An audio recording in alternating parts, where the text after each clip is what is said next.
Safety and security is on almost every meeting professional's mind, but are we overcomplicating the education process? We're chatting with an expert on emergency planning on the value that comes from going back to basics. Next on MPItv, sponsored by Visit Los Cabos.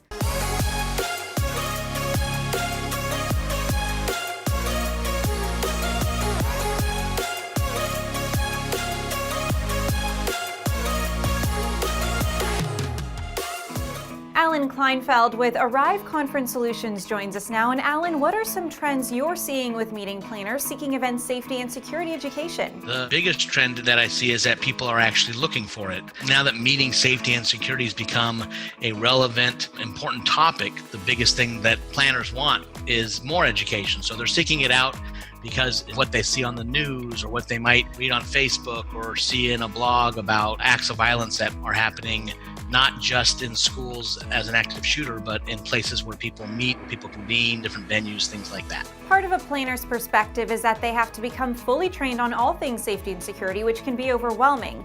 Where do you suggest they start, and what resources can they look into to get educated on handling incidences? My recommendation is don't try to do it all. Don't try to worry about getting all the information. Don't think you have to do it all by yourself. There's all kinds of ways to do it.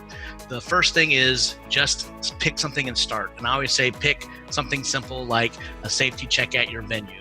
Find out where the emergency exits are. Find out what their action plan is for an emergency. Work with your vendors and ask them what plans they may have in place.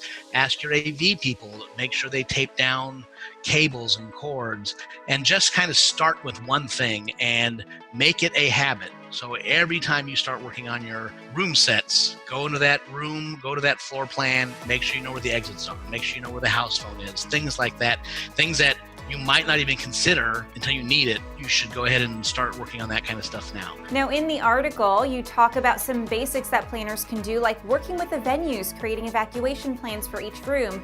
Can you speak to some of these basic trainings and how they can really help? What it comes down to is meeting planners not only like to know what's going on, they kind of need to know what's going on. In order to plan a successful event, you want to try to cover as many bases as you can and expect the unexpected. Just something simple like, can you please have your security people come to the pre-con? I would like to meet them and ask a couple of questions is a really helpful way to relieve some of that tension from the meeting planner. And they don't have to wait until the pre-con. At any point, they can reach out to their hotel or their venue and say, can you put me in touch with your security people? And maybe together we can come up with a plan that'll help me, the planner, feel less stressed, and that will help my shareholders and my attendees feel better.